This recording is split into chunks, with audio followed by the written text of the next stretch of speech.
Hey everyone, and welcome back to The Perspective, a show where we tackle paranormal and supernatural claims, belief in aliens, conspiracy theories, and pretty much any other claim you want to bring our way.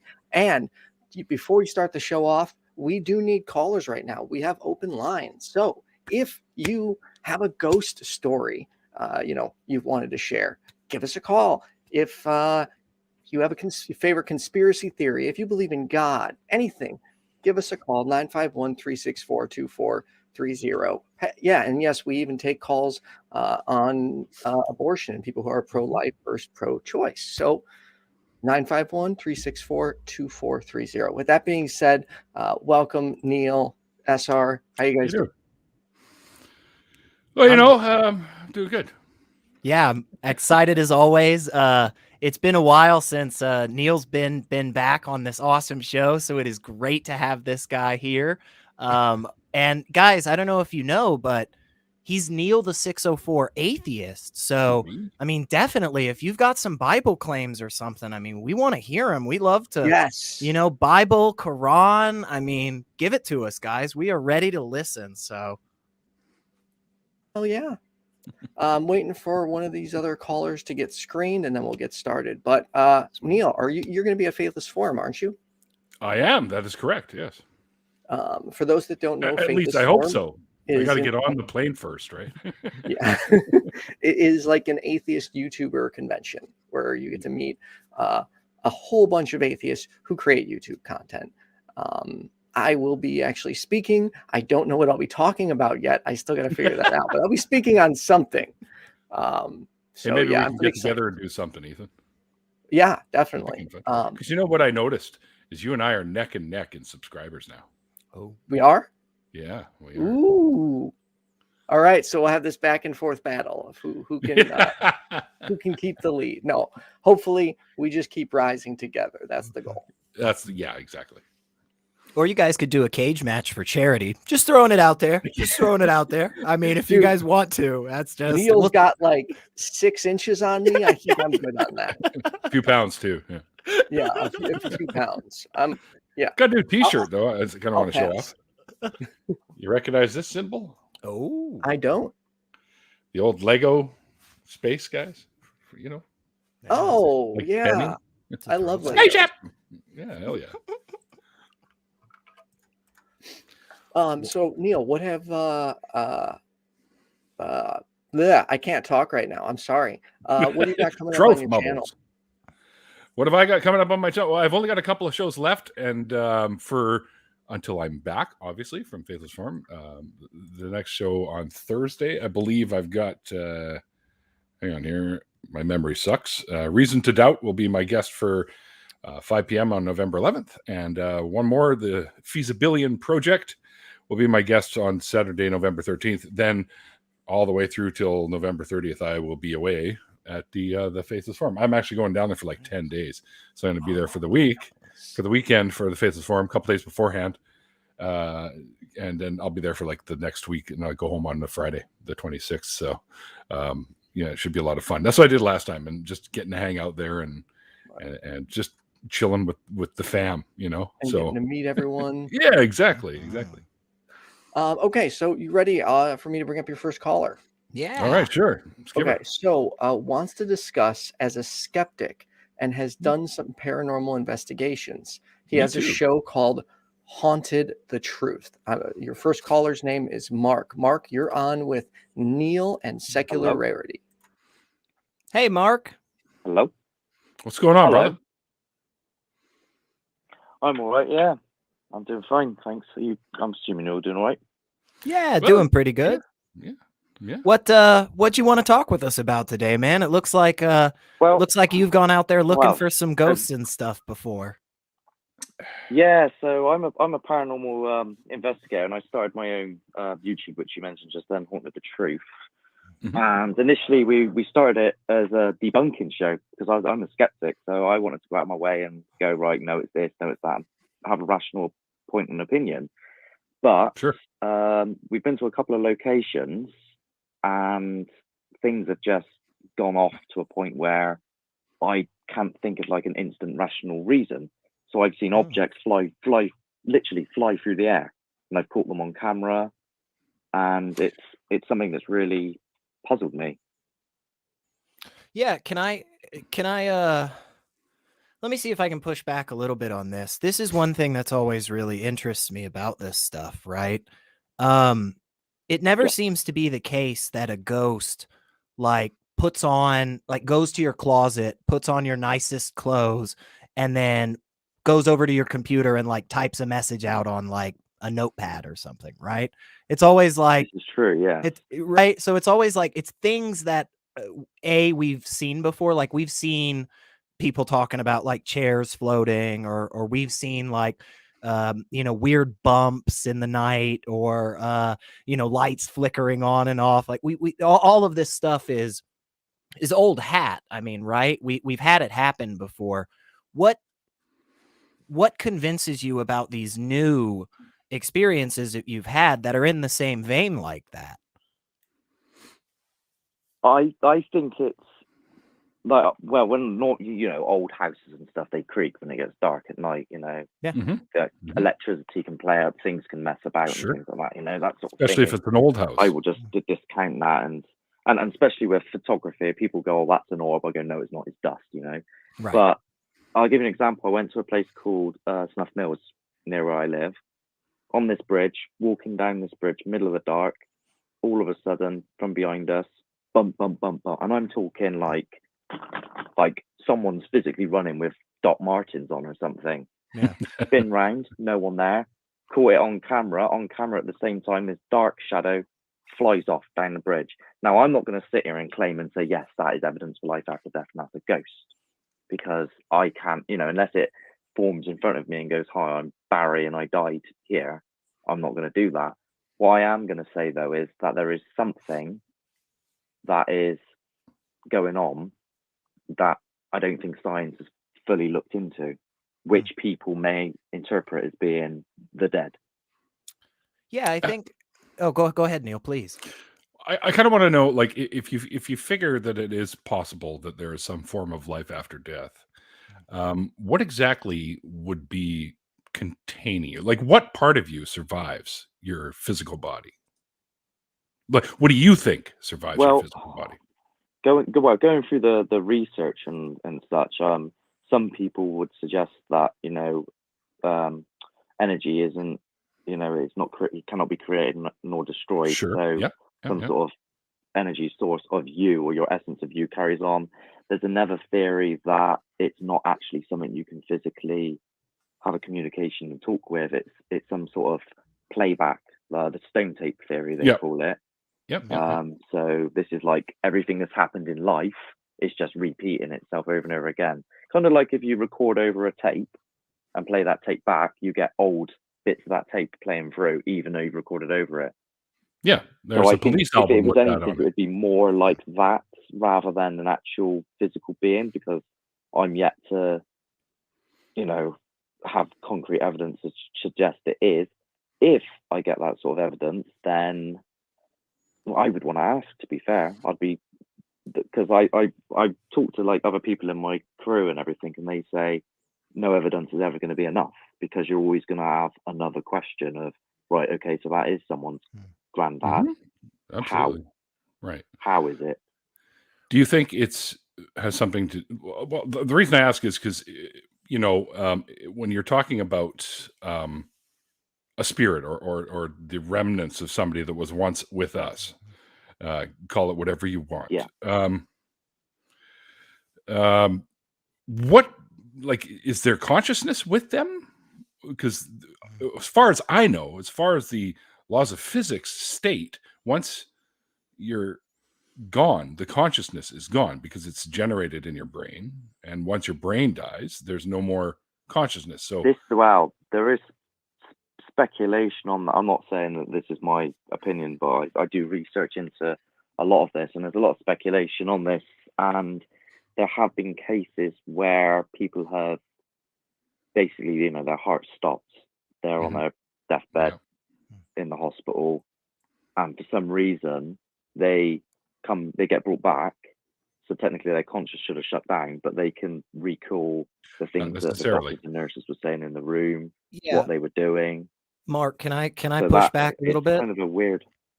Well, let him finish Yeah. first. Well, because I think there's already something right there. I've heard this a lot where people talk about these, instances where, somebody was floating above their body and then they could read a note or like a 10-digit number string that was placed on top of a cabinet or something. But those are apocryphal at best. Those stories, oftentimes people are confused and they say, well, somebody did this.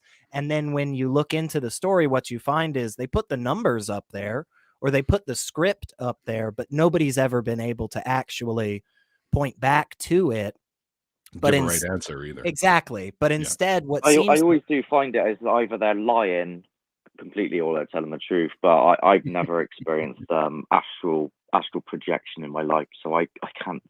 I'm not going to sit here and say that's real. I can only go off what I've seen and captured in my own footage. So, and I've started coming along with the theory that it's potentially some sort of dimensional breach and not spirits at all. Sure. Dimensional breach. I'm confused. Yeah.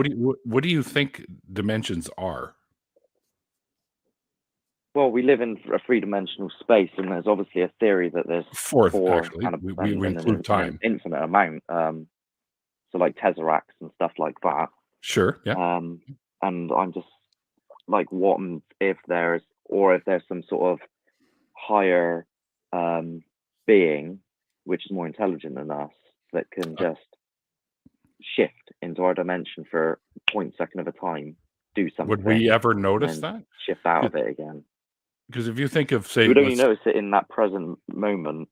It's kind of like ants. Ants don't realize you're there until you put your finger in their nest. But then they don't go, oh, there's a house next to me. Well, hang on a second, Mark. Let me see if I can kind of point back to something that you said a minute ago. And if I'm just way off page, man, no worries. I mean, correct us. That's what we're here for. But there was a point in time where you said you were kind of discussing this with some of your colleagues, and they made the statement that no evidence would ever be enough. Do you also feel that like there could never be enough evidence to indicate God or to indicate a soul or to indicate these other dimensions? Do you accept that, or do you think maybe there is some evidence that would be enough? I think the only way to get evidence, so if let's say we were all a scientific community, from argument's sake, and we captured stuff, the only way to get the evidence is to have it act on a repetitive point. So I place down a bell, I say move the bell moves, we repeat that experiment 3 times, we've got a load of equipment set up and it does it 3 times. The problem is these sort of things don't respond when you want them to. Half the time there doesn't seem to be any intelligent responses. It's just random. It's do you feel like that's a problem? I'll give you an example. I put a bell on a wall and it flew off a wall at me. That would be a massive problem to prove it in a scientific manner. Yeah. I think if anybody managed to do that, they would win a Nobel Prize. No, for sure. They'd be famous worldwide. Do you think that's a problem for these types of, for not just these types of claims, but any claim, right? Like if I make the claim my car turns on and moves forward when I put the key in, turn it, and then push my foot down, and I test it once and it works, but then I test it a second time and it doesn't work, and then I give it to a buddy and then they try it and it doesn't work. Do you think there's a problem with claims that don't have the potential to be repeated like this? Oh, it's a difficult one, to be fair. Because obviously there are things out there in science which are very hard to get a constant, yes, although they still get it. It's more of a hypothesis before it becomes an actual fact. Anything in particular you can think of? Maybe Neil and I mean, I'm not saying Neil or I are geniuses. I don't want to speak for Neil, but I'm at least half an idiot, so I don't know that I'll be able to. But okay, the other half. The Higgs boson, for example, they didn't know what that was all. Yeah, there's this, God particle, the Higgs boson. They built CERN and the proton accelerator, and they're trying to find this They did. God particle, and eventually they found it. But before then, it was all all being stuff through computational. So it was all right. That's right. The math says it was people there. on computers, Right. And I think what I'm doing is effectively the computational type thing, and going, this is happening, that's happening, but I can't get it to, not once can I go, right. It's very rare that I'll say do this and it will do something. Sure. And then I'm like, well, that could just be a coincidence. Yep. And then it really annoys me because I've got my mind is the type of mindset which like to figure things out. So when I can't put my finger on, okay, I've placed that on that wall, we've walked off, and I've asked it to fly off 3 or 4 times and it decides to do it now. Like, I can't place my finger on what has actually caused that. Yeah. So once you've taken out the equation of, wind and, the normal things, it just becomes a big question mark. So And initially it it was that like, way. is there something? Yes. And now my question is, what is that something? Yeah. Well, it's okay to say I don't know until we find out, Yeah. Yeah. I mean, Yeah, I'm not a fan of just claiming outright, oh yeah, all right, that's going up there. Okay, it must be this person. Oh my God, it's Slimer from some people might find that. Yeah. And I think there's I've had occasions. Well, I think a lot of us, especially, those of us that hang around at this great place or Neil's awesome channel or, just other similar environments. I think a lot of us, we're not big fans of having to just, close the paper and stamp it with a question mark and file the folder away for later review, but we don't know, right? I mean, we just, if we really don't know one way or the other, we don't have only within the first within the 21st century that they have actually discovered a black hole is real. Yeah, we took a picture. If you go back of it, right? years ago, that was just all is it? Before that, we didn't even know what the universe was. So, sure. Where science is now, I'm thinking, well, what else is there that they missed? Sure. And I think there's always going to be more stuff out there for us to look at. But I think one thing for me that always is frustrating and potentially harmful is when we think there's an unknown. We think there's something new right around the corner, and we go ahead and tell people what it is. We say, hey, I can't see past these shadows, but I know exactly what's over there, and here's what it is. And not only that, but it cares about who you love, or it cares about, words that you say, or you have to do X so that it can be pleased, so that you can get something even further into those shadows, right? Again, it's a bummer that we have to kind of just label stuff as a big box of who knows. But it is a lot of times just the most honest answer and the most true answer that we've got right now. And I'm never going to discount, because people do give out stories and they say my house is haunted and stuff like that. Sure. And there was a time that I'd be like, oh yeah, I'll get over, you're having me on. But now I can perfectly understand why, discounting all the fakers out there, of course, the people that are just out there to make money or just be popular. Sure. You mean like there's people out there with genuine stories of genuine activity happening, and these things are happening, and I can understand why they saying it's a ghost. I'm not saying it's not a ghost, but at the same time, I'm not saying that it is. I'm just saying I believe you. Yeah, and in the sense that something's happening. Yeah, and I think that's one thing for sure that Ethan, as well as this channel as a whole, I mean, we've always tried to come at stuff, a little bit more charitably if possible, a little bit more, we'll sit down and listen to what you got to say. And, we try not to just instantly, you're a liar. How dare you, you piece of, we try not to jump on that right away. Right. But like the other day, a friend of mine was talking to me about a story years ago. Like, we've been friends for a long time, and I never knew he had a ghost encounter, and I'm sitting there listening to him talk about this experience that he had at a public library in my area. And for a while in the story, I was just kind of like, oh man, this is like an interesting story, like no big deal. And then he just casually ended the whole thing by saying, yeah, and that's why I don't go back there. And I'm like, oh, brother, dude, you're not, man, you don't think that ghost is trying to get you or something, do you? I mean, it's a library, I'd be the man. opposite. I'd be going, we need to go back in there, right? Set Yeah, everything up, right? Yeah, Me too. yeah, This yeah. up there, that there. Just so you know, Mark, You if like you were that in a sort of like- horror movie, you would be one of the first people to die. That type of attitude is always, Oh, yeah, for yeah. sure. So I climbed the tower the other day without a barrier, and my mate was like, "Don't do any shout, like don't do any like calling out for anything that might be there." Because I do, I throw it out there when I'm at places. I say I was this, supposedly, let's say the last place was Sally. She got murdered there or something. She was a gypsy girl, and she apparently haunted the woods. So I will go, "Is this Sally?"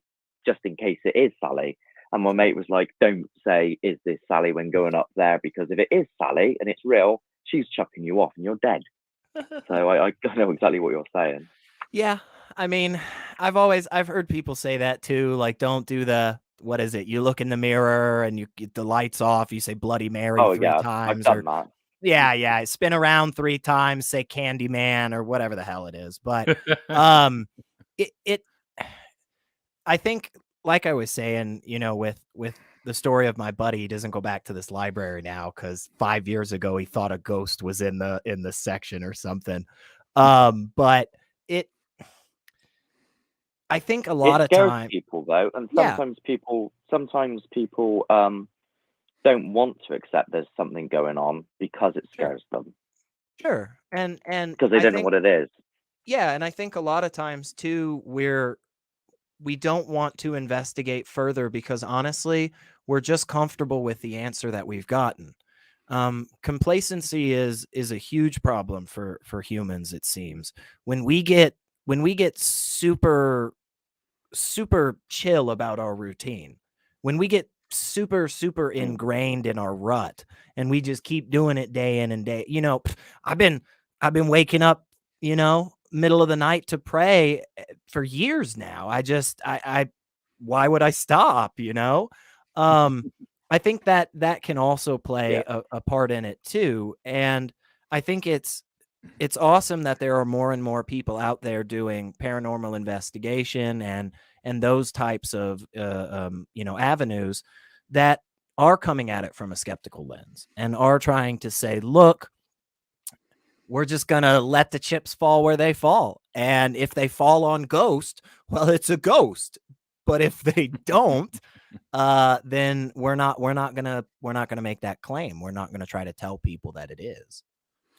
Yeah. But there are some of which are just outright claiming as well. Though on the other foot, I don't know how it is in the States, especially in the southern areas. We got our I won't mention shysters. anywhere because you might have listeners. But there are people which are like, when I was traveling through New Orleans, I got told to not mention God or anything with my paranormal stuff because I could end up creating a bit of a frenzy. Sure. So there are people out there which anything, they will literally react to everything and anything. So something will make a little creak and they go, "Oh, did you hear that?" Whereas I'll hear a creak and I'll go, "Right, what's over there? Is there anything that's causing the creak?" "No, there isn't. Can you do the creak again for me, please?" And then if it does it again, I kind of like, "Oh God, yep, it's done it again." Right. But there is also a degree of adrenaline. So when you are going into these, old houses or creepy woods and stuff, and you start hearing things like this, and as soon as you realize, oh, hang on, something's going on, you start getting it's like sort of like an adrenaline addiction. Yeah. And let me just real quick jump in, Mark, just to say, hey, folks out there watching, I can't see you right now, but you can see me. And there's one really easy thing you can do, and it's call the number on the screen. It's a very simple number. It's 951-364-2430. Just get your phone, smash it up to your face, and just call us and have a nice, fun chat like Mark is right now with us. Mark, do you think we have to worry more about God or ghosts? Which one do you think is more? Just kind of picking your brain. I'm just interested. It just came to my mind. So I've seen more. I don't want to use the word evidence, but more things that you see in all these movies like Insidious and things like that. I've seen more that relate to that that I have from God. So I've not seen like why can I tell like something that's supposedly dead to do something and it does it, but I can say call out to God and say, oh, can you move that bell for me? And he doesn't. You heard it here first, That's folks. never happened. More evidence for ghosts than God. You heard it here. Well, how do you know one of those ghosts wasn't the Holy Spirit? I don't know. But I don't know, and then there's obviously so many different variations of God. So you've got God Yahweh, you've got Allah, you've got then you've got the Hindus like Vishnu, and there is an interesting thing though, which that there's some which is like different religions around. They even though they're in different areas of the world. So I'm talking dating back to like the Greeks, the Roman, like, and the Egyptians, the Babylonians, the etc. I can't think of them off the top of my head. Some of them have very big like similarities, and it's like, well, that's kind of interesting that this person over there and that person over there has never met each other before, has exactly the same play out that's going on, different names, but the same stuff. That I'm not saying that is an evidence of God. I'm just saying it is kind of interesting. Yeah. Sure. Neil, it looks like you got something to say, man. Before we wrap this call up, yeah. Something to consider. Because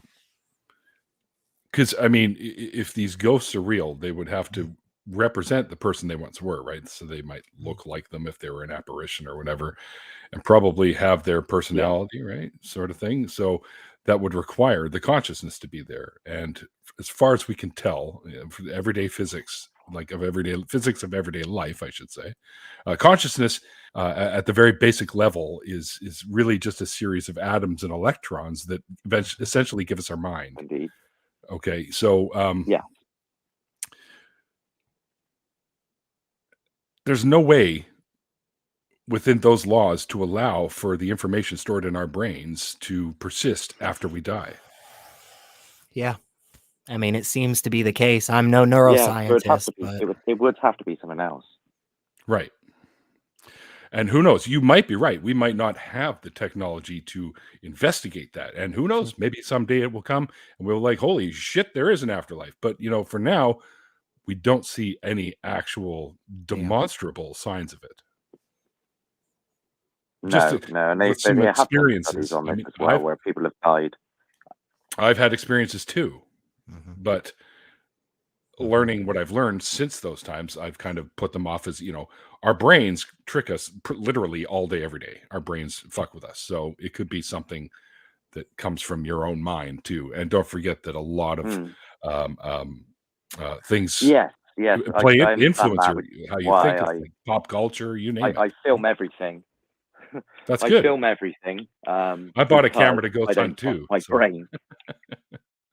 So if I'm filming something and something moves and I go, wait, did I, what am I, have I been smoking something? You know what I mean? Like if something moves, well, I can help you. And then I look at the camera and I go, yeah, it did move. It actually did move. There it is moving. Or if something goes, because I've had voices and stuff as well. Like we've heard stuff being like going and stuff like that. And I've gone, right, what was that? And then I've gone home, played it back on the camera, and I'm now going, that really was there. So I trust in my camera more than I do my eyes and ears. Sure. Yeah. Can I ask you a quick question on that though, Mark? Yeah. Have you heard about the psychological phenomenon of priming? Go on. So basically, I don't know if I have, but just the idea that like before I, finish my speech and ask you whether you want spaghetti. Like I show you just like pictures of spaghetti throughout the day. And then I say, hey, what do you want for dinner? And you go, I don't know why, but I kind of want spaghetti. Is it? Yeah, of course. But the type of thing that Darren Brown does. I understand Yeah, exactly. That, yeah. Yes. Is it possible that in that moment when you heard that noise live with your camera there, that your brain said, hey, that's what this sound is. And when you went back, you actually heard the sound just slightly differently to kind of match what you remembered. Like maybe it was really just a bird chirping, but it's such a weird chirp. Yeah, You see where I'm going? Regarding sounds, regarding sounds, there always is the, well, because especially outdoors, is there an animal? And then I go, when it's nighttime. I've even called the zoo and gone, is an animal chucking rocks, like it's chucking rocks at me. Like it sounds mad, but I'm trying to investigate every avenue. Yeah. But I think one of the weirdest ones I've ever had was in somebody's house, and I was sat on the stairs, and clear as day, right next to me, it went, and I'm there looking at my mate. He's looking at me. There's no one else in the house. It's 2 a.m, and I'm like, Could it have been an alarm of some kind? That's undisputable. There was a whistle in the air, and we weren't expecting a whistle. We weren't asking for a whistle. It just happened. Sure. Right, but could it have been something like an alarm of some sort? A good point. I did ask funny enough, I asked the owners, have you got anything like a cuckoo clock or anything upstairs that can create this whistle? It was a proper tune. It wasn't the first time I did it. It did it a couple of another time in the night as well. Different tune altogether. I don't know. Yeah, that's one thing I've not been able to pin down, is that sound. I've not been able to go, oh, it might have been that. And then when it's objects, so like my bell, when I put that on the bridge, that just comes flying off the bridge, and my camera it's there one scene, and then the next is off. The stones, literally, my mate was stood in the middle of the bridge on his own, and a stone comes down the bridge and hits him square in the face. There's no one else down there. How does that come off the ground and hit him in the face at pace to cause a red mark? Yeah, like that. It doesn't make any sense. Yeah, but that's so I know there's nothing easy to explain that. Sure. But that's always one of the biggest problems. Yeah, for sure. But that I mean that's I'm always out there to take like offers, like, okay guys, what do you think that is? And I will listen to people and they will say this, that, and I go, no, I've tried that, I've thought about that, I've done that, I've done that. Have you ever heard something called the problem of underdetermination? I don't believe I have. The problem of underdetermination is basically just a simple concept when it comes to us trying to ascribe a conclusion to some set of events. So we see something happen and we say, well, maybe it's this. The problem is there's always an infinite amount of things that it could be, right? It could always be something else. And that's why we need that positive indication that says it can only be this right here. And that's what I think it sounds like you're going for in these investigations, which is really valuable and is really the way that we should come to conclusions. If we're willing to stand and say this is what it is, we need that positive indication, you know? Yeah. In the moment now, I kind of have to just go, right, that's happened. I'll try and get it to repeat once or twice. If it doesn't, then it doesn't. Yeah. Because otherwise, at the beginning, I just started going, like, driving myself crazy, like losing sleep over just thinking about, probabilities of stuff. And so I think to a degree, you have to go, that's happened, right? Let's go to the next place, see what we get there, see if something similar happens. Yeah, exactly. Well, the stories that these guys have got are just insane. Like, people going around there like grandchildren, they're just in the kitchen and in the bowl of fruit, an orange has come out of the bowl of fruit and just hit the grandchild in the side of the face. It's the stuff that you would hear a producer putting together for a horror movie. Sure. It's sanity. Well, Mark. And if you try and dive into it too much and think about it too much, you will go insane. Well, Mark, here I'm gonna offer you something, man. I don't know if you're up to it, but this awesome show happens every Tuesday at 7 p.m. Same great channel, same great place. Why don't you give us a call back next week or the week after and tell us some of those other stories, man? Yeah, it'd be cool. I could do. I may Yeah, not be here, but- I could do. Obviously, I'm in the UK, so I need to keep an eye on the cost. It's a bit of a me. it's a bit of a time zone thing for sure. But One- Neil, you got one more thing before we let Mark Yeah, go? one more thing to consider, Mark. Don't forget that if life continued in some capacity after death, the quantum field would have revealed spirit particles or spirit forces by now. We would have found them because nothing gets past the quantum field spell. That's true. That's a good point. That's a good point. That is that. I mean, well, we're starting to go into quantum physics. But, I Well, don't know a like, whole lot about it, but I know a little bit. People say, how long have we got? Yeah. People Before- say, oh, if a tree falls in a forest and there's no one there to hear it, does it make any sounds? And I Yeah. say, well, if a tree falls in the forest and there's no one there to see it, has the tree even fallen? You know, it's Who just the hell knocked it over? crazy. Yeah. And then there's Nobody there. dark energy and dark matter as well, which they've only just found. And it's like, we've suddenly got these new energies. And I'm like, They haven't Oh, found don't it, but even. there's evidence of it based Yeah. on reactions and stuff going on. But- yeah, in a similar fashion that there's evidence of something moving a stone off the floor. But I don't Sure, think it's dark energy and dark matter that's doing that. They've got about as much I evidence doubt on that, that as what I have of objects flying. Well, before we go down I might that be some rabbit geo- trail, before we maybe go some down geo too research. far there, Mark, like I said, Yeah. man, we greatly appreciate your call Yeah, man, tonight. good to chat with you. Hang back with us. Come see us again. I know, again, it's crazy time zone. It's I stupid hope I'm o'clock. here when you call. Yeah, it's way late over there. Go Yeah. get some rest, and thank you so much for calling us. No worries. Could I just say one thing? Yeah, finish up. Well, that depends. So if anybody is interested in actually checking out, some of the places and things that I have mentioned, you can just hop over to hauntedthetruth.co.uk. And Okay. I'm not outright skeptic on it. I'm not going, this is all fake. I'm trying to take a bit of a seat. Open I'm mind. on the fence. I'm on the fence. That's good. So That's yeah, good. We if like you're that. We interested in like that then here. Have a gander. But Mark, always be critical. Anyway, guys, thank you. Awesome, Mark. You have a good one. So It's Neil, I got a interesting. question.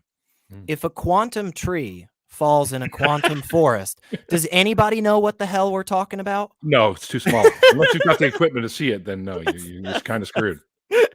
Well, good, man. Good. I gotta say, while I'm not the person that's gonna go out looking for ghosts on a regular basis, I am kind of glad when there are people that are doing it, especially when they come at it with a skeptical and kind of a scientific mind. It sounded like Mark was coming at, Yeah. Yeah. I'd love to find ghosts. I haven't seen any evidence. Well, I put out a few ghost traps. They have yet to, get caught in them. So Let me know. Have your people call my people. We'll figure my this out. ghosts call your ghosts. That's right. Well, we have some other awesome calls. By the way, there is still time. 951-364-2430. The number's on the screen. The number can be found in the chat and the description below. I think they can find your awesome channel in the description or in the chat too, Neil. So if you haven't liked and subscribed lately over there, go check out Neil's stuff. But Neil, what do you think about the flat Earth, man? You think the Earth is flat? Yes or no? I'm thinking no, but our caller Pedro is gonna have a great talk with us, I think. Oh boy. Pedro, are you there, man? Hey, how's it going, guys? I am here. Hey, Thank great. you for Thank you, having me. Pedro. We are glad to have you on. It sounds like you have a couple of thoughts on space and the Earth, and we love to hear it, man. What do you got for us? Yeah, that's correct. Before we start, I just want to give a shout out to Ethan Michaels. Such a great dude. Thank you for always having me. I agree. Yeah, he's got you fooled. I mean, yeah, Ethan's awesome. It's those shirts. That's what does it. It tricks everybody. Yeah. But Pedro, what's up, man? What do you want to talk about? Okay. So I guess I'll start off with I'll go with the whole space. I'll lean towards the space situation where I think it's fraudulent. Everything that they tell us about space, like What makes you satellites, think that? meteorites, space, planets, the moon, all that is just, it's not what they're telling us. I have a piece of meteorite. Yeah. So the thing about meteorites, Mhm.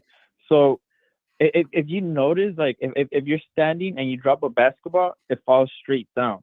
So why is it that when you see meteorites in the sky, they're flying parallel to the Earth? They're never falling straight down.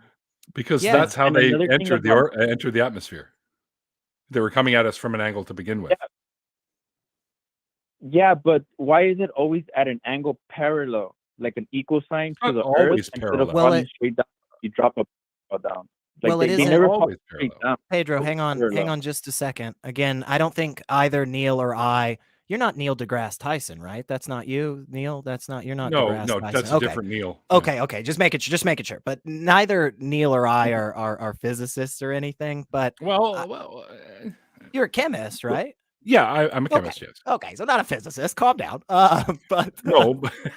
but I think both of us have a decent enough understanding on this. Like, for instance, one thing I could say is that, like, your basketball doesn't fall perfectly straight, right? It just kind of looks like that because of From your perspective. Ooh, the name of the show. And the same thing is true for those meteorites and stuff, man. It's not actually perfectly parallel to the ground. It just kind of looks like that because you're a little dot on a massive, massive, massive ball. Mhm. Does that kind of make sense? Or Well, I mean, I understand what you're trying to say, but Yeah. at the same time, it just doesn't really make sense because, like, I gave the perfect example as, like, if you drop a basketball or you shoot something up, it falls straight down. It never falls parallel to the Earth. but So, I do understand that maybe sometimes I'm just playing along. Sometimes meteorites you could say that they do fall out of at an angle, but They why always don't do, you just usually. ever see one fall straight down? That's just kind of like sketchy. And another Why? thing about meteorites, But it's got momentum and Because- velocity, and it's it's sketchy because it goes against physics. Like if I doesn't. drop a pen, it falls straight down. but So, like, Pedro, anything that will enter Earth, but hang on, brother. Remember what I just said real quickly right at the beginning, which is it doesn't. You're saying it falls straight down, directly straight. The vector is is not true. unchanged. Right. Boom. And that we know that's not true. Like, even just based on, like, me saying, if I just said, like, well, what about like air resistance? And like, if I drop a piece of paper, it doesn't fall straight down, right? It Neither kind of does a goes feather. back and forth and back Right. and forth. yeah. Right? Well, So- because but you can't compare a piece of paper to a piece of rock. It's like two different buoyancies. You don't think it's a a rock train, has a leaf, air and a bowling resistance? ball. You don't think a rock Buoyancy. What? experiences that resistance when it's traveling through the air, just like a piece of paper does? It does, but it's got Yeah, more of mass. course. Mm-hmm. Exactly. But it's more dense. It's more No, compact it's more and mass. But And even then- if because- it is more massive, even if there is more just Well- stuff crammed into it, right? Because I know that's what mass actually is. It's actually an amount of the material. But Right. even with a greater mass like that, it's still going to be affected by that resistance. It's still going to have that friction. It's still ultimately going to be acted on by a lot of different, like when we do physics equations and stuff, and we take a like little Timmy standing on one side of the picture and he throws the ball, and we say, well, the arc of the throw was exactly 14 feet high. And Timmy, how far? when we do that, we often just say like, yeah, 9.8 meters per second squared directly down. But that's only because we're thinking about it on a localized setting.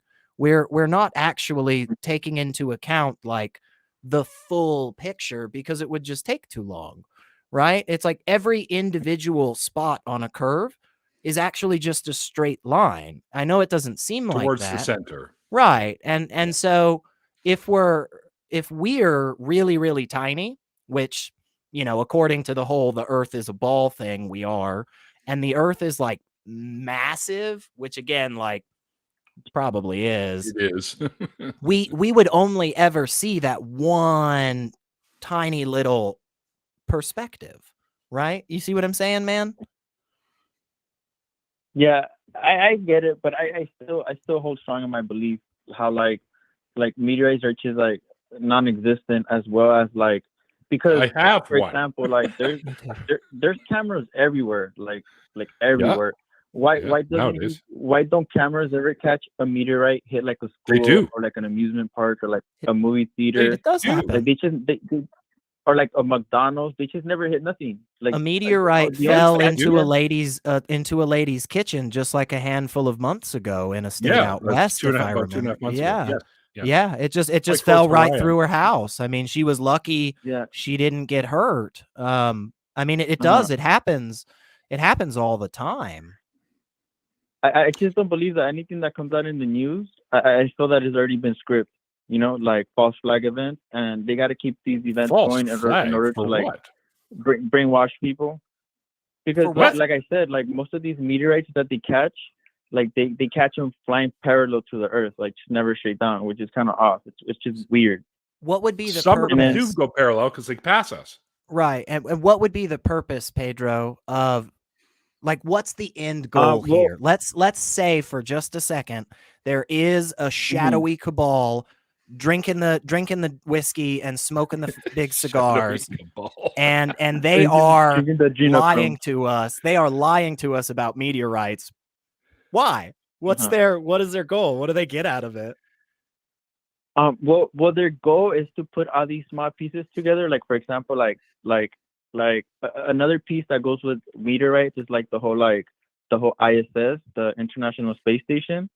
Like these space agencies, they could barely launch people on rockets, you know. But people forget to think like, how in the world did they fit enough walls and material and metal and screws and all this stuff to build a mansion up in space? And there's no footage of it.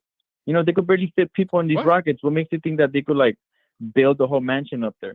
And it's not like they stuck a mansion in a rocket and shot it up there. Like it must have taken multiple trips, but it's literally impossible. And there's no footage of it. Real quick, Pedro, how are you calling into us? Just real quick, how are you calling us right now? How are you speaking to us? Is it by cell phone or by the internet? Yeah, well, by cell phone. So you know there are satellites up there that are taking care of that for you, right?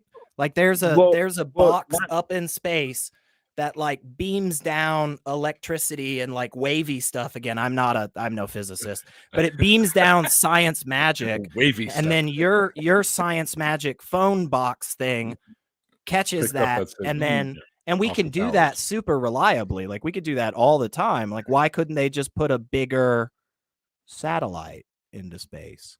Well, the thing with so like cell phone service, it's done by cell phone towers, and basically there's cell phone towers everywhere, and when it comes to connection, they have giant optic fiber cables running all across the ocean. It's all been I mean, now we do, mapped out, but we haven't always, and there are definitely lots and satellite lots of phones. There's definitely lots and lots of things that we use. We use satellite technology for, and other when we Here's went one to right the here. Yeah, look. There's your weather app right there. Yeah. When we went to the moon a long time ago, they put this little satellite box information right there. Yeah, see? And it updates regularly. And if he were to like travel, the satellites that most people think of is not really what they think they are. Like for example, people think that they launch satellites like in rockets, but in reality they just tie them up with giant helium balloons, Oh no and no they no just no float no in our no. atmosphere. It's not You're really that they're being launched into space, and it's hang all of hang this on is just a second, documented. Pedro. Hang on Okay. just a second for us. Yeah, Neil, you want to go ahead and take that one? Sure. Okay. A lot of what the you remember, like what do you call them? The old ships that we used to launch, that they're no longer in commission. The shuttles? Yes, the shuttles. Yeah. The They shuttles. were used quite often for putting satellites in orbit. And also, I would just say that the thing that you're referencing, while there is some basis in truth to that, Facebook actually has done this in a lot of different places around the world that are harder to reach with towers and satellites and so forth. Because like we're so good with satellites, like we can shoot them up into space and we can just tell them to stay put, and just like a well-trained Rottweiler, it will sit Geosynchronous. there. It's amazing. But like there definitely is a way. We figured this out, which is just a fantastic feat of human achievement, where yeah, we can just put these, again, just smart sciencey magic boxes, that's the way I see them, on weather balloons, and then just let them float up into high we can do this. We've done that. Facebook has done this. They have created. I get that, but that's not satellites. No, right. No. Those are Yeah. not, they are totally separate things. They are totally separate. But technically, yes, those weather balloons can allow people to access the internet, but those aren't what we're talking about when we say satellites. Right. Mm-hmm. And then also when it comes to satellites, if you try to Google an image of a satellite, there's never a real picture. They're all just like cartoonish, CGI photographs. It's not like, you know what I'm saying? Like there's nothing real about it. It's not just like, if you want to believe in that, it's like you're believing in cartoons. It's not a belief. There are satellites. They are factually in space, and every image you see on the internet is a CGI image, because the computer has to generate that image, including me and Secular Rarity right here. We are computer generated images that you're seeing right now, but I'm real, right? Yeah. And yeah, but what I mean by CGI is that they were like, for example, like they were done, like they don't exist, and they were just like modified and created in a program to look real.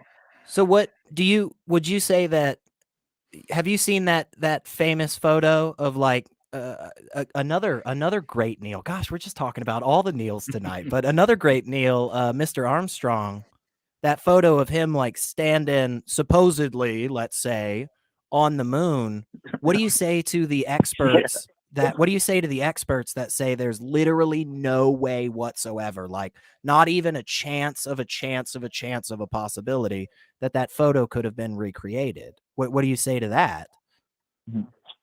Well, when it comes to whole like Neil Armstrong and like the moon landing, I don't believe in it whatsoever. It's super Hollywood to me, because there's footage of like the shuttle arriving there, and I was like, how did the camera get there before the shuttle? But you know what I'm saying, like, but hang on. We can talk about, hang on, Pedro. We can talk about anything else you want after we get an answer to this, because this is actually incredibly crucial. But just doing a little bit of, again, no expert, but doing a very small amount of research, I found why that photo completely disproves anybody that makes the claim space isn't real, the moon isn't real, the earth is flat, we never went to the moon. I know that answer, and I'll give it to you, but I want to know why. I want to know why you think it was faked first. I want to know what you say to the people who would say it's totally real. We definitely had to go to the moon. So what's your question again? I'm sorry. There's a photo, a very famous photo of Neil Armstrong standing on the moon that was taken by a camera mounted onto one of the legs of the lunar module that landed in 1969 from the United States. We shot it up. It went to the moon. A picture got taken. I know why that picture completely 100% proves we went to the moon. What do you say? You say that it's fake. Why do you think it's fake? Yeah. Well, because it could have easily could have been done in a stage, in a Hollywood studio or something. In 1969, Pedro? Hold up. In 1969? Yeah, why not? Because we why didn't wouldn't have why could it not be fake? we didn't have the technology. We absolutely did not have CGI or cameras in any way, shape, or form like we do now. I know that seems hard to believe, but in the early There was no 70s, CGI in '69. it wouldn't be invented for another 20 or 30 years. But in the Well- early 70s, we have none of the cool awesomeness that we have today. But that I know I was there. but that picture was Yeah. was created back then. So how would we create it if we don't have CGI? We couldn't have done it in a studio. Well, They could have, I mean, but the you thing could- is, you they could I always know why you we could go couldn't old have. I'll school tell you in a and use- second.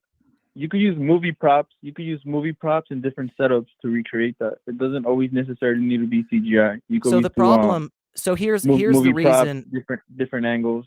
Pedro, here's the reason why. I know this is a really nuanced thing, and you're gonna think, why does Elliot know this about lighting? But I live in an area where there's a lot of things that go on where people are required to go out and research lights and buy lights and set up lights, and they spend all of their time talking about lights, and it's confusing to me, but they love it. Those people absolutely have tried every single possible way to recreate the shadows in that picture. And it is a physical impossibility until the last decade, in which we created white laser lights, basically, these LEDs and so forth. Because the only way that we could have gotten those shadows in that picture was for us to either have literally a floor to ceiling wall of white LEDs, which would not exist for decades. Not in the '60s. Or there is one other possibility.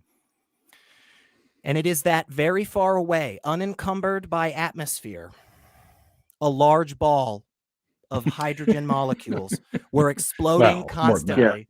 Yeah. You get what I'm saying. Or the Hydrogen, sun. helium. Yeah, Yeah. you get it. The sun. Yttrium, So, vanadium. hang on just a second, the- Pedro. We gotta shout out our awesome friend Ameet Mathew. Thank you so much for the Thanks, Ameet. $10. The conspiracy of everything. It's like the theory of everything, but way less useful. Thank you, Ameet. We always appreciate people hanging out. Sorry. Go ahead, Pedro. Sorry about that. Sure. So I mean, I think about like the whole moon landing and stuff like that. I don't know if you remember how they had like a dune buggy up in the moon, but then they just forget to like put to account the size of the dune buggy and the size of like the space shuttle, and it's just like it just wouldn't fit. So it's like, how No, in they the left world it did on they, purpose. You know, They left the take a buggy on dune purpose. buggy, you know? They left the No, I buggy know, on but purpose. how did they get it there on the first place? If like the dimensions of like the shuttle would never fit a dune buggy that It size. wasn't a So shuttle. it's like, how did they get it there? In the first Yeah, place? it wasn't. It It's wasn't wasn't a there. shuttle. Elon Musk It was in a said the thing different. where he Pedro, said it was. that. Hang on a It's like second the for us, whole brother. Elon Musk. Hang on. Yeah. Pedro, it was on a different spot. Have you ever Yeah. seen the like classic rocket picture where it's like the shuttle Saturn and then V. Yeah, and then it's got like the big white tube in the middle and like two little orangey thin rockets, and then like after it explodes up and it starts like shooting all that fire and all that, it like drops some of that stuff. Mm-hmm. They do that on purpose. Like we just build it beforehand and we just put a like extra. It's almost like we put a kangaroo pouch on it and we're just like, yeah, that dune buggy will go right there. The dune buggy sat behind the capsule itself. It was behind in the containment, along with other things that were in there with it, like supplies and stuff. Right. So it was dropped before the capsule even landed. Because they couldn't do it. They couldn't have landed. I mean, I guess they could have. It just was already mountains, literally do it today mountains of differently. paperwork. Yeah. I mean, have you ever seen those pictures of those incredible women that were like the computers at NASA back in the 60s? They had literal stacks and stacks and stacks of math that they did by hand.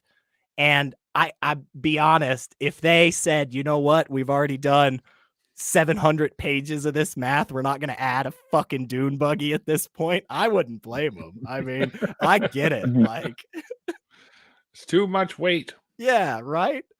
But yeah, man, I mean, do you I guess what upsets me a little bit is the idea that there's so many cool things out there in space, and honestly, so many problems. Like Neil and I said just kind of quickly earlier, like there's a lot of junk up there, you guys. Like there's a Oh, lot yeah. of trash right now in space. I was Oh, about yeah. to get to that too. Yeah, Space okay, junk. okay. You got Like, some it's thoughts just- on trash in space? Yeah, give it to us real quick, man. Sure. So they always claiming to have like thousands and hundreds of like space junk and satellites crashing. and Try stuff like that. millions. But then again, it's like, yeah, like you actually never like. Why don't they turn? You know, like when you see other like NASA fake missions and stuff like that. Like you Fake never mission. see no space junk flying by or anything. Or like why Yeah, you don't do. they turn the space the Hubble telescope around and zoom into like some space junk? Like there's just never none of that. The stuff. Hubble. There's just, Okay, like, okay. Yeah, they the- just claim- First of they all, claim for it to be there. Pedro. Hang on. Pedro. You said a lot. Hang on, Neil's. The telescope, Yeah, the Hubble, yeah, anyways, yeah. okay, is not designed for that. Mhm. It's designed for far-reaching space, not right next to it. Mm-mm. But there are many. There are lots of video footage, I guess, from the space station itself, the ISS, that does show little bits and pieces, because there's like bolts and screws and you name it floating around out there from all the shit that they let go when they're going out there, and bits and pieces that ultimately fall off of like satellites and stuff like that. Okay, because they have to be aware of everything. There's actually programs on the ISS that keeps account of all of those things. Yes. Because one of them goes through there, they're done. Mhm. So they have to be aware of that stuff. It is And- definitely there. There's millions of pieces of that shit out there. And there was a period of time. It's been years and years. It could be over a decade and a half at this point, but there definitely was a period of time where some really not super great thinking people at NASA decided that it would be really fun to put out a live stream website where they track all of those junk satellites. That's right. And then they realized how huge of a security risk that would be. So they took it down immediately because, not every idiot with a rocket should know where all of the satellites are, right? I mean, and so we do have really, really, really good information on this stuff. But I understand, like, a lot of it sounds fantastical. I mean, that's why Arthur C. Clarke said at this point, right? He's like, at this point, extremely advanced technology is synonymous with magic. I mean, I don't know how this whole internet thing works. I'm just assuming that it still is. But So go ahead. sorry, go ahead. No, go ahead. Go ahead. I have a really good question. Sure. I have a really good question, and I'm interested to hear you guys' answer to this. Okay. It's a really good one. So another thing Okay. that like dismisses space being real and all of that stuff, it's because Earth is like an air bubble. So because we have like the atmosphere, we have oxygen and so on Okay. and so on. Sure. Yeah. So then here on Earth, when you recreate a vacuum chamber, like you get like plexiglass, like all four sides, drill Well, a it's hole, more than container. put in plexiglass, a dude. high pressure vacuum, and suck it out, Mhm. and you create a vacuum in that vacuum chamber, and then you try to Yep. blow a bubble, it just bursts. Mhm. So why is it that Earth's bubble doesn't burst if we're surrounded by a vacuum chamber or the 'Cause it's- vacuum of space all around us? It's made from a different material than a bubble that you would blow into a vacuum chamber. That's one. Okay. Yeah. It has multiple layers Mhm. on it. Okay. I know an answer. It's very strange, but so a lot of people will say something similar to that, Pedro, and they'll say, well, why isn't all of our atmosphere leaking out? Well, it is, first off. Yes, it is. Yeah, that's right. Second off, there's actually a really, really cool meteorologist named Maddie. She has a channel called Science Side Up, and she has a bunch of videos where she talks about this in great detail. And basically, there's this really cool phenomenon. So have you ever mixed like oil and water together and like seen them separate? I do it every day. Do you know that also happens with gas? It also happens with all of this stuff hanging out with us right now. And the reason that we've got all of this gas hanging out down here at the lower level, there's a few different reasons. Like, for instance, plants and stuff are like constantly farting it out. That's the way I think of it. We are, plants are. We are, plants are, cows, everybody farts. But that's part of it. But the other part of it is the fact that because there's more stuff in it, that mass is higher than some of that other gas.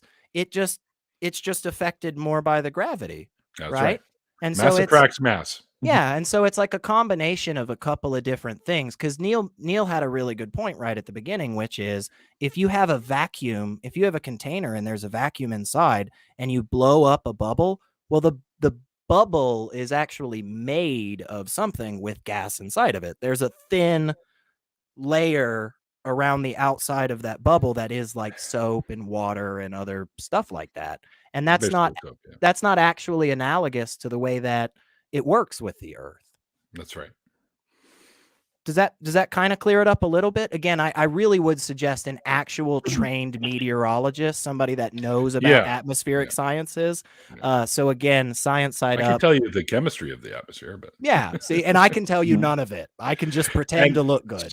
Some elements are heavier than others, right? So they sit lower in the atmosphere than the other ones too. There's like helium and hydrogen be way up, and then you know stuff like carbon or whatever. Well, carbon's not really a gas, but you know what I mean. The heavier the element, the lower it sits. That's why cold air will fall to the bottom of the floor and hot air will rise because there's different mixes there. Right, so does that kind of make sense, or do you have some more questions? No, I mean, I understand what you guys are trying to explain, but I just stick to what I know, and that's if you recreate a vacuum chamber here on Earth and you put air on it, it just gets sucked right out. Like it's just, we're in the middle of a even bigger and stronger vacuum chamber for our air. Well, not to get sucked out. I don't think space is. I don't think space is a. Doesn't seem legit. Yeah, hang on. I don't think space is a true vacuum, is it? It's not. It's not a true vacuum. Right? Like they're actually as you can get. It's as close as we seem to be able to get naturally without us doing our cool magic-y science, but it's not actually the same. Again, there is enough of a difference that we know about physically. Like we know enough about physics to say there is a noticeable difference between a true vacuum and like a the not vacuum true of space. vacuum. Right. And so that I think that actually it's called the vacuum of space. Yeah, and then another thing that makes me kind of like, because everything is backwards. Like everything that has to do with space and everything that it teaches about space is backwards, right? So, for example, like NASA has like an identical model of the ISS, and they submerged it underwater in a giant Olympic-sized pool, and that's where they have like their astronauts train, right? But of course, that doesn't really make sense. It doesn't make sense because, like, when you're underwater, it's water pressure, which is like basically it's gonna crush you. But when you go up in space, it's the opposite. It's pulling you apart. So it's kind of like saying, I'm gonna go and train in fire for a place that is in water. It's like the complete opposite. It makes no sense. And the reason why they have the ISS underwater is because, No. Finish up. That sounded like it was the same point. Finish up real quick. I think Neil has a response. Sure. So the point why they have the ISS underneath a giant Olympic-sized pool is because that's where they do most of the hoaxes. They just turn off the light and you can't see the water, and then they probably have like a green screen next to the ISS, and they're able to like recreate like the whole high altitude ISS space thing. And that's the reason why there's a hashtag going on saying air bubbles in space, because they were caught with like air bubbles because they knew that they were doing it underwater. Real quick, Pedro, I just want to say this, and I'll throw it back over to Neil because I think he has a good answer as to why they do those missions, getting ready under the water. But just real quick, I want to say again, not that I'm an expert, but when it comes to videography, there's literally no way to shoot underwater in the same way that you shoot stuff in space. I just know that. Again, it's just they couldn't do that and get the videos and stuff that we have. They just couldn't, especially the ones from the 70s. They just couldn't do it. They just couldn't. It's physically impossible. Go ahead, Neil. The reason they do the training in water is because on this planet, it's the closest thing we can get to weightlessness. Right. And they're ultimately going to have to wear all of these suits.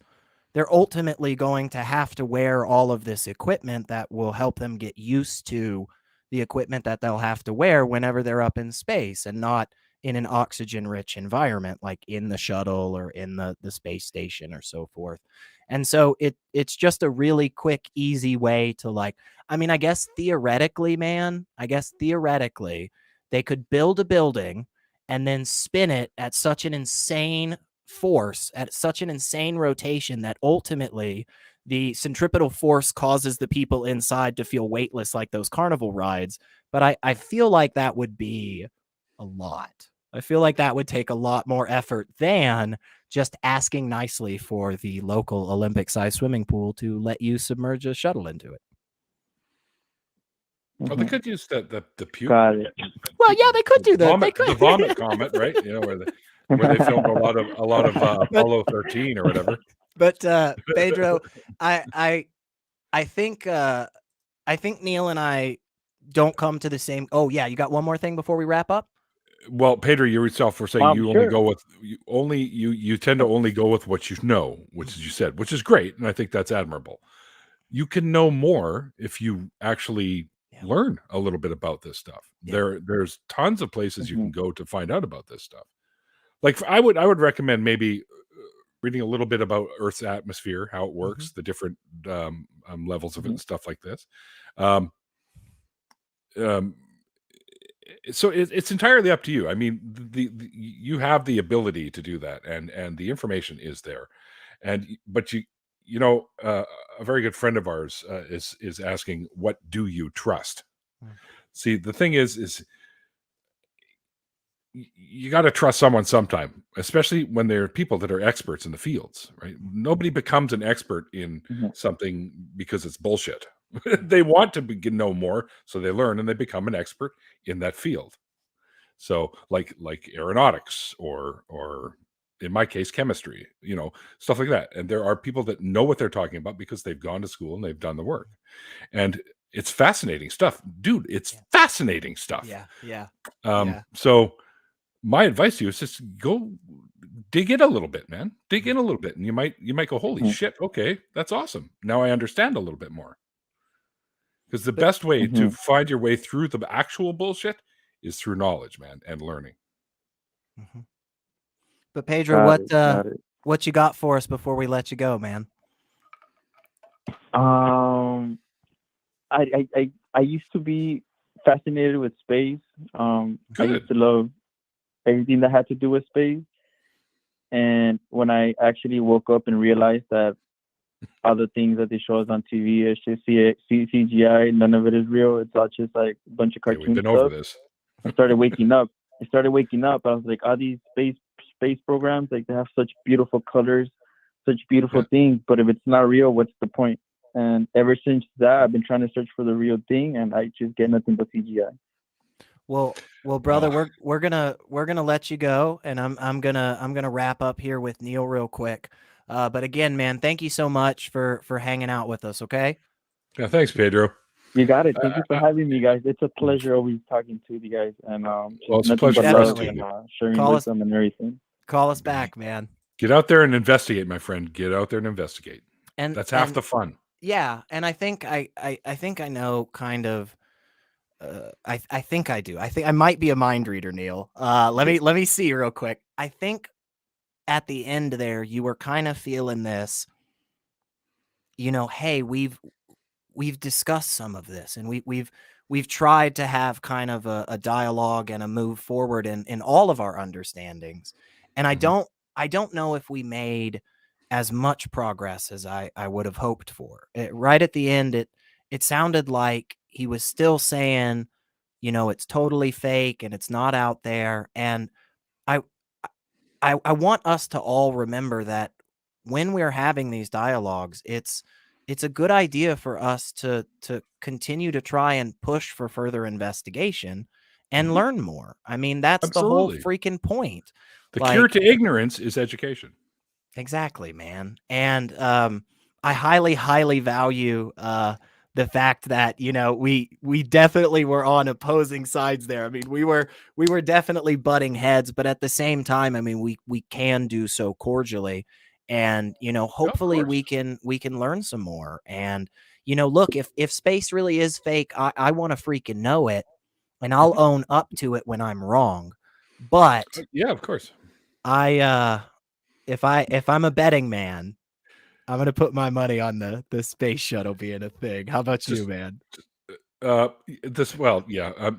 space station, the ISS, if that's what you mean. Yeah. I've watched it go over many times. So yeah. And just a little shout out to my producer, actually, Mr. Mikey Famine, who's in the chat right now doing the hashtag coins. Mikey, it's the wrong show, buddy. Woo! Wrong show. Mikey is, I have heard, a amateur astronaut. I think he's gone up into space a couple of times. Amateur asshole. Oh, my bad. I got the letters mixed up. It's a problem. But we have one more call, and I think this guy is a show. I've heard he's a handful. I don't know. He's a. I got big hands, so it's okay. Well, let's see. This is a longtime friend of ours that hangs out. Hey, Ameet, how are you? Hi, hi, Neil. Hey, good to have you on, I'm a handful, huh? Yeah. That's what I've heard. I'm just telling you. Still cracking up? Is that what's going on here? What would you like to talk about today, brother, to help us end up our show?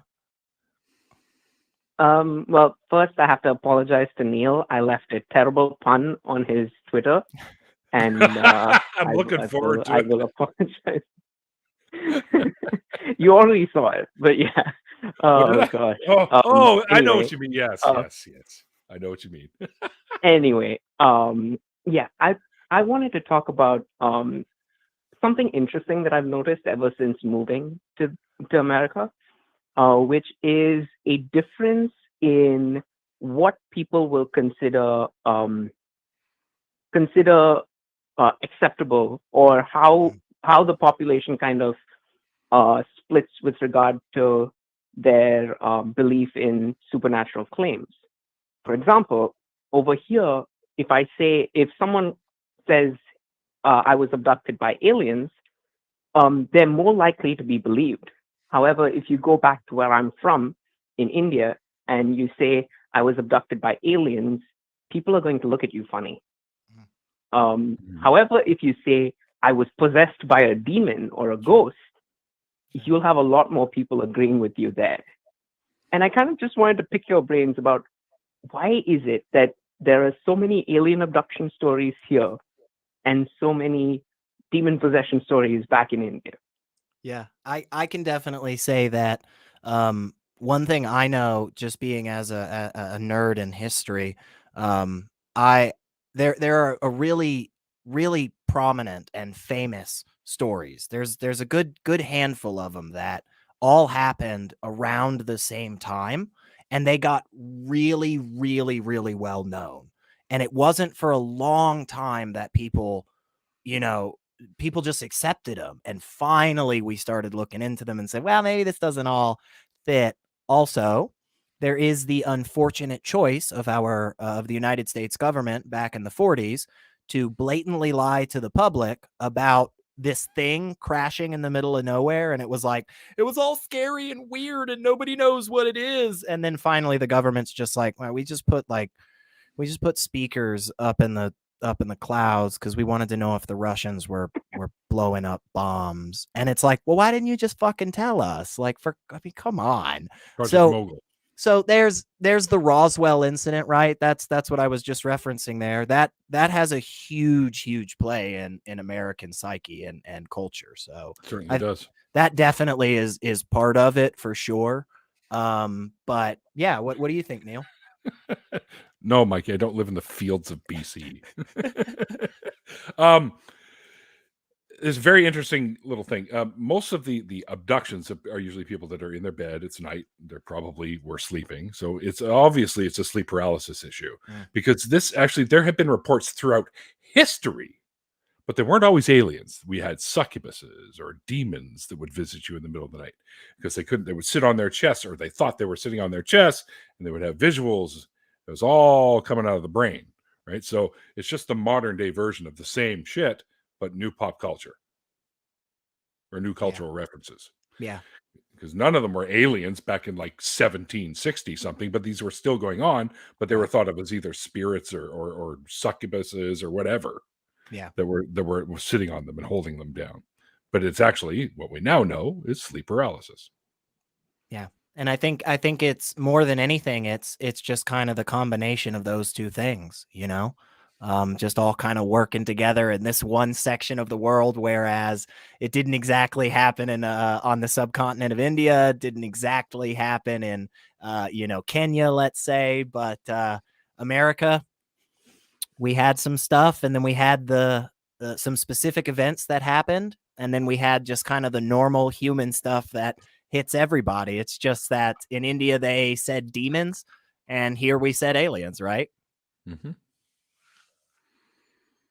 Yep, that makes sense.